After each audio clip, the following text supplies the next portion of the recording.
নমস্কার বন্ধুরা, এটা একটি হচ্ছে রাসেল ভাইপার, যাকে বলা হয় আমরা চন্দ্রবোরা সাপ। এটি একটি বড় এবং ম্যাসিভ সাইজ চন্দ্রবোরা, খুবই বড় একটি সাপ। এটি ছিল হচ্ছে আমার এই যে দেখছেন এই বাগানটা, এইখানটাতে ছিল। আর এটা একটা লেডিস সাপ, এই কিছুদিন পর হয়তো বাচ্চা দেবে, যার জন্য এখানে স্টে করে আস্তানা ঘিরেছিল। খুবই একটি বিষধর সাপ এটা একটা। এর কাছে হিমোটক্সিন নামক বিষ পাওয়া যায়। দেখছেন এই বাইট করার জন্য কেমন ছটফট করছে। পূর্ব বর্ধমান ডিস্ট্রিক্ট, এটা হচ্ছে একটা লেডিস চন্দ্রবোরা সাপ। পেটে এখন বাচ্চা আছে, বুঝলেন। আর চন্দ্রবোরা সাপের কাছে হচ্ছে আপনার আছে হচ্ছে হিমোটক্সিন বিষ। আর এই যাকে কামড়াবে 40 থেকে 50 মিনিটের মধ্যে তাকে সঙ্গে সঙ্গে হসপিটাল যেতে হবে, স্বাস্থ্যকেন্দ্রে নিয়ে আসবে। কোনো সময় নষ্ট করা যাবে না এবং সেই জায়গায় কোনো বাঁধন দেওয়া যাবে না যে ক্ষতস্থানে কামড়াবে। আর এশিয়া মহাদেশের সব থেকে হচ্ছে বড় দাঁত হচ্ছে চন্দ্রবোরা সাপের দাঁত, যার জন্য আপনারা সময় নষ্ট করবেন না। সাপ থেকে হচ্ছে একটা আতঙ্ক, আর এই আতঙ্ক থেকে ভয়।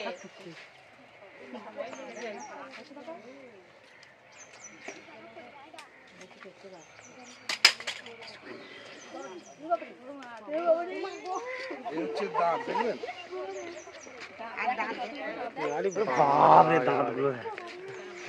এই হচ্ছে বিষধর দাঁত, আর এই দাঁতই আছে আপনার হচ্ছে হিমোটক্সিন বিষ।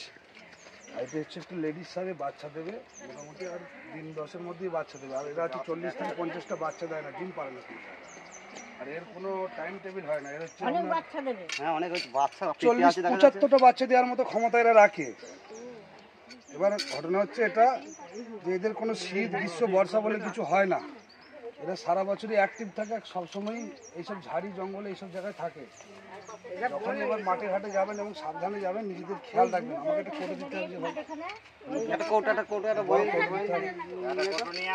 কোটো নালে ইয়ে গোপালদের দোকান থেকে কিনে নিয়ে আয়, ও তুমি দোকান থেকে 10 টাকা দিয়ে মগে করে জল নিয়ে আয়, ধুতে হবে।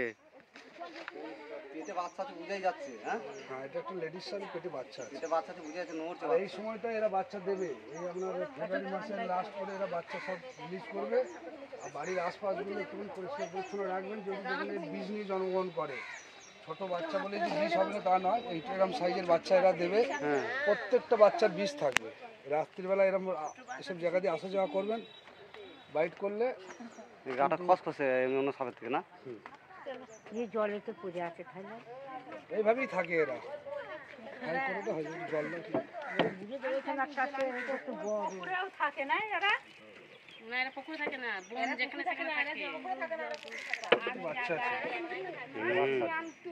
বাচ্চা আছে বলেই নড়তে পারছি না।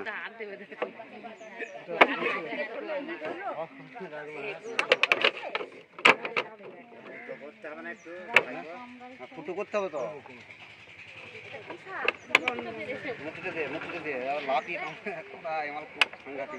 বাইট করবে, জাম মারবে।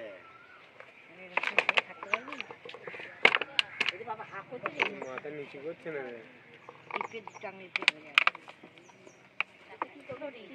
মাথাটা নিচেই করছে না। ও লুজ দেবে, ও নিজে নিজেই দেবে, লুজ দেবে। বানটা ছোট হয়ে গেল না সাপের তুলনায়, অনেক ছোট হয়ে গেল। সাপের তুলনায় অনেক ছোট হয়ে গেল।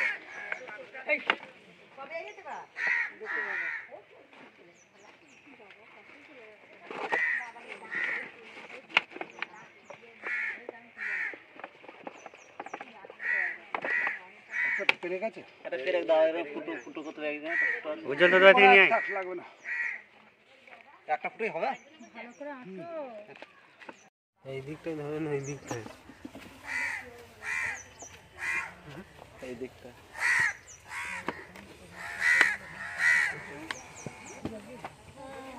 মাথা টিপবে, এটা খেঁচতে এসে দেখবে। এই সময় চন্দ্রবোরা সাপের সব বাচ্চা রিলিজ হবে। সাবধানে থাকবে।